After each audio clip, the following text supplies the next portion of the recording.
Love is an action. Love is a feeling. It's the white time.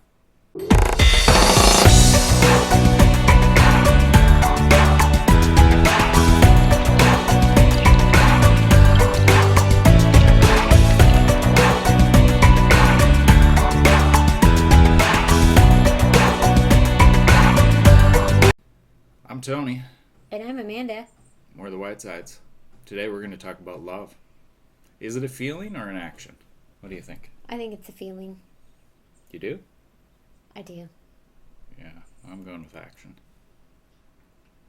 So a lot of people believe that love really is just a feeling. And love, from research that experts have done, have found that the love feelings have a lifespan of about 2 years from the point where you start dating. And then after that point, they're pretty much gone as an everyday, all the time thing.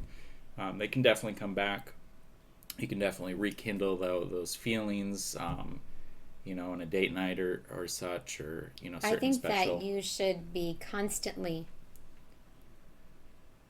trying to do that with your spouse. Yeah, it's work. So many of us we get married and just stop trying altogether and don't do anything, and so after that 2 year span, when those feelings are gone, I mean, a lot of people come to the conclusion, well, we don't love each other anymore. Those feelings are gone. I no longer feel like I love that person, and the reason is because that's not what marriage was supposed to be based off of. It's based off of doing things for others, for the one that you love, and that takes actions. It takes thought, and it takes time. And that can be difficult for a lot of people, especially if you don't know your mate's love language. And that's what we're going to talk about today. Is there are 5 major love languages, and obviously it came from a book written by Gary Chapman, and very good book. I've read bits of it myself. You've read it, haven't you? Parts of it. Parts of it. Pieces. Definitely my goal to go out there and read it, but I've read a lot off of his website, and gone over a lot of what he has to say, and that's obviously where some of this material came from today. And we're going to go over it, trying to give you practical information on how you can figure out what your love language is. There's obviously a quiz at, let me make sure I get the website right, 5lovelanguages.com, and that's the site from Gary's book. And what's kind of neat, though, is you can also take the quiz for your children. Yep. To find out or your children can take it with you to find out what their love language is, so that you can learn to love them the best that you can. Well, and there's 2 ways here. It's how you love a Yes. person in their love language, and then how you receive love in your love language. And so it's definitely worthy to know that within a marriage, within your children. Obviously there's a little bit differences there being between your spouse and your children. Well, I think in any relationship, friends and family, and Yeah. you And people just respond differently. I mean, you could be doing everything that you could think of under the sun for your spouse, and they just keep coming back saying, he doesn't love me. And that's because you're probably not speaking her love language. or his. And that's really important to know what it is, so that you can really work towards doing that. And again, it's work. It's definitely actions. So I would say love is both. You can definitely feel loved when someone's speaking your love language correctly, but you definitely have to act out love to another person. You can't just rely on the feelings. It will not get you through. So just a couple of questions you can ask yourself or ask others as you're going through these love languages. I'm going to kind of detail them a little bit. We won't take the test today. It's a little bit lengthier test, about 30 questions. But it definitely helps to pinpoint down, and we'll reveal our answers We at have the end. taken the test and the quiz, and Yeah, yeah. and it was definitely revealing. I actually learned something about myself that I didn't even really know, and so even if you're telling your mate what your love language is, it may not even be the right one. True. Um, I knew my major one, but I didn't actually know the secondary one. So just a couple questions you can ask as you're going through these. How do I express love to others? What do I complain about the most? And what do I request most often? Those can kind of help you pinpoint where your love language is. Number one, words of affirmation. These are unsolicited comments. For example, I love you are important, and hearing the reasons why are even better. Encouraging words, kind words, humble words. What you don't want to do if somebody has this love language is insults can be very bad and not easily forgotten. Your challenge, if your mate has words of affirmation, are give your spouse a compliment each day for a week. Number two, acts of service. Doing things for them, for example, vacuuming, washing dishes, cleaning the bathrooms, dealing with the bills or the landlord. These all require thought, planning, time, effort, and energy. What you don't want to do if someone has this love language is be lazy or have broken commitments. Definitely don't make more work for them or tell them that their feelings don't matter. I kind of struggle with this one How so? because a lot of the things that you've mentioned, the vacuuming, taking out the garbage, dealing with the bills, those are things that have to be done on a daily basis. Mm-hmm. And so, even if it's not your love language, I still feel that it is that other person's joint responsibility in getting that stuff done, especially if they're both working and they're both working the same amount. Right, and it doesn't mean do everything. It doesn't mean they just sit around and you do everything in the house until Or you're vice versa, right. you know. Yeah, you definitely want to do your part as a couple. I mean, but what I think what it can mean is if there's one particular area you really don't like doing and your spouse knows that, maybe they can do that area for you to relieve some of that pressure or stress. That's And true, but I just didn't want people to think that it gave the other person kind of a get out a helping card or something, because even if it's not both of your love languages at all, it still needs to be done. right, but if it is your love language, that's one way you can really hit it. Um, and here's the challenge if this is their love language. Identify one item your spouse has nagged you about this week and do it cheerfully. So maybe she's nagged you about cleaning the garage. It's just a mess. You can't even walk through it. Maybe you clean the garage, you get it done, but you're still helping with the chores and. So, can I ask, since you use that example, can I ask why you would wait and put your wife or your husband into the position where they would have to nag you? Because that's more like being their parent, and that's something that I personally hate. Well, I just think with life, things get busy, and They do, but I you mean, can't do everything in one day. both people know the responsibilities that need to be done in order to keep up a house. And so to Right. wait and to have to be nagged is, to me, ridiculous. But I think it goes back to personalities. We did a personality test last time. You can definitely watch that one. But people may have different priorities as to what's important to get done, and so maybe the husband thinks the garage doesn't need to be cleaned. It's more important to wash the clothes and vacuum and get the homework done with the kids versus actually cleaning the garage. And when he finds out, okay, hey, wow, my wife really wants the garage clean, that's important to her, then I can go do that. I think it's not necessarily that they don't want to do it or don't care. Well, maybe they don't care. It's just not important to them. And so once they realize, oh, Right. hey, this is important, I can go do this. Okay, so then why couldn't it be like, instead of the wife continually nagging, why couldn't the husband be like, okay, I understand that this is important and this needs to be done, but I also feel that this needs to be done. So I hear you and I will get to it, instead of just putting it off and making her continue to nag, because that's not showing love. Maybe he has, though.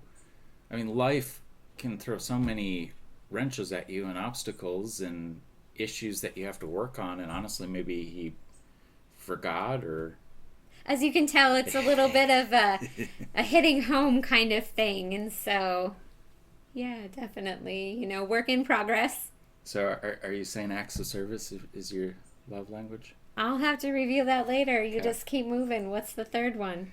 All right, number 3, receiving gifts. Buy lots and lots of stuff, whatever your spouse wants. That's how you do that. Okay, I'm not sure how far that would get you. Maybe broke and in debt. That's what a lot of people believe that one is, and it's a big misconception. It doesn't mean that they are materialistic necessarily. What it means is they enjoy seeing tangible items, which makes them feel appreciated and thought of. So it can be a flower you find in the yard. It can be a stone you pick up and say, hey, I thought of you. I wrote your name on there. Can be a You know. text message. Right. Well, that's To not me, really that's a gift. though. To me, that's a gift. So you'd be happy if I just wrote you texts all day? If they were meaningful. Yeah, and I that's wouldn't want you to go steal a flower from the neighbor's yard or something. that's the main point here. They don't have to be expensive, but they do have to be well thought out. Is how you hit that category.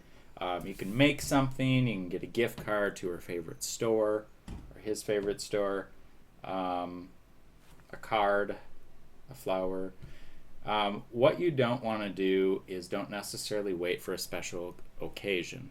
People that have this gift like things throughout the year, not for you to wait, and definitely don't give a thoughtless gift or miss an important date either. So your challenge, if your spouse has this gift, keep Love language. love language. Yeah, I'm thinking of gifts. Right. If they have this love language, keep a list of things she says she likes, and then Or he. and then buy them for him or her. So it's a good way to pinpoint this one as you're going through stores or walking past somewhere and she says, ooh, I like that. Write it down. Number 4, quality time. This one means undivided attention, spending time without the TV or chores or other work in the way. For example, taking a walk, going out to eat, quality conversation with sympathetic listening. Maybe without children. Once in a while. I think that's definitely can be important, because how can you listen with the kids constantly competing for your attention? Yeah. That Once in a while. it's definitely nice to be with family, Yeah. and I think we like that, but yeah, once in a while you have to have that alone time, that quality time, whether it's later at night when you're in bed or early in the morning, or you just take a special time out. And you definitely want to understand their desires. Give advice only in a kind way, not condescending. What you don't want to do is have distractions, postpone dates, or not listening. That's really bad. My best friend has that as her love language, and even just to ride in the car, because we live in the middle of nowhere. And so it takes quite a while to get to where you're going if you're going to go to the city. And so even just to ride in the car and have that time with no phones and no radio. The kids are playing in the back and just talking. Definitely. This one can be hard because with busy lives, everyone says, well, I don't have time. I don't have time. I, I, I can't do that. But you definitely can be creative, like you just came up with. I mean, yeah, you can sit in the car. The kids are there, yeah, but you're kind of secluded up in that other area where you can almost have that personal talk to them. But even like you're saying, everyone says they're so busy. What about decluttering your life? I mean, what's more important? Taking the kids to piano lessons, or, putting that time and effort into either your child who has the quality time love language, your spouse, your friends, taking that time instead of bulking up your life with busyness. Because so much of the busyness today is not necessary. It's just, No. Keeping up with the Joneses is kind of what has happened. And spending that quality time with your family is the most important thing you can ever do. And it's not easy. You have to make a conscious Sacrifices. effort to figure out what's a priority, what's not. Right. So here's your challenge. Oh, we got to go through the last one. Or your challenge for the quality challenging time. the quality time, yes. Make a list of things your spouse would like to do and do one once a month. So again, it's kind of like the quality or the gifts. Just make a list of things. Hey, I'd like to go there sometime, or that restaurant looks kind of neat, and just set up a time. And I think that's doable if you do once a month. Well, even it doesn't have to cost money. You guys could go, for a walk, or you could... Or a picnic. Right. At a park or it's something. Not necessarily even talking. You road. could watch a movie together. We're in the middle of the nowhere. True. Cornfield. Just watch out for the cars. Cow tipping. Yeah, that'd be fun. We can go cow tipping. As you get arrested. They actually sleep standing up. True, but you actually do get arrested for that. I was reading Not in some little kid magazine, they actually lock their knees. Horses do this too, and they sleep standing up. That's why you can actually go out and tip them, because they're locked. That's hilarious. Number 5, physical touch. This is not all about the bedroom, but it does include it. It does. They are very touchy, liking hugs, pats on the back, holding hands, kissing, thoughtful touches, and yes, sex. Now, obviously, this has to be re-examined. If this is a child's love language, it has to be appropriate. But, you can give hugs, you can give little, pats and, things like that. Good job, sport. Love touches don't take time, but they do take thought. It can be hard if you didn't grow up in a touching family. That hurt. It did not.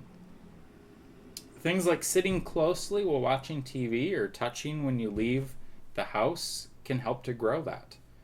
What not to do in this love language: do not neglect, distance yourself, or abuse can be devastating if this is their love language. And the challenge here for this love language: touch a foot or a knee or an elbow when you sit together to start, and then go from there as you grow more accustomed to it. And just be sure not to take them out. You can get closer. And okay. So take the love language test. Let us know which yours is. And so now it's time to reveal our love languages. So, what was yours?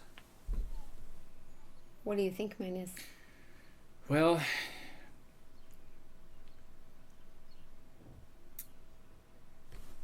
you cover yours out there.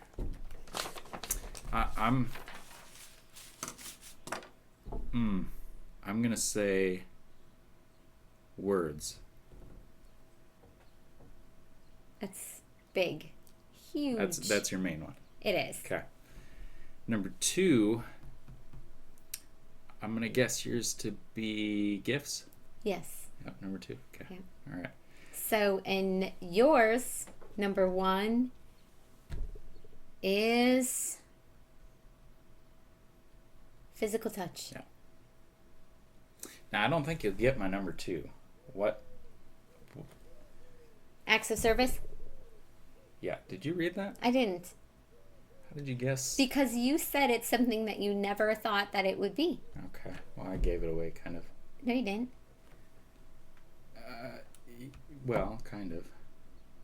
So yeah, I was surprised by service. It actually was highly rated, only 1 point away from physical. So I'm really that actually boggles me to this point. I don't know. It why doesn't that is, seem but like that though, it doesn't. because you don't seem to be appreciative for what everybody does. You just expect it. Well, I don't know. Maybe I got a false positive there. So how close were yours?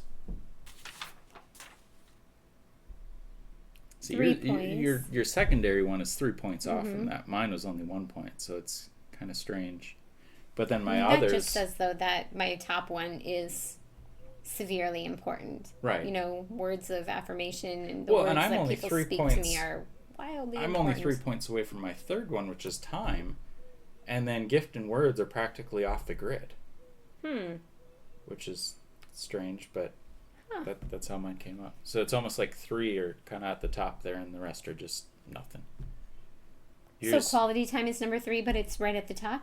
Yeah, it's a 7. 7. So Okay. physical was a 10, service was a 9, and time was a 7. And You're then a very touchy person then. yeah, I guess I like time to be touchy. I don't know. So let us know how you did. Appreciate it if you like and comment on this video. Let us know what you are. I'm Tony. And I'm Amanda. We're the Whitesides.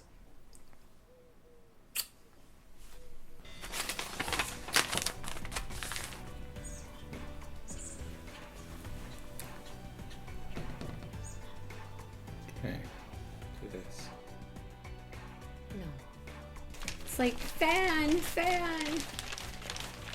It's hot. Tony, you taste like salt. It tastes like onions. Onions? I didn't even eat any onions. You didn't? No. Onions?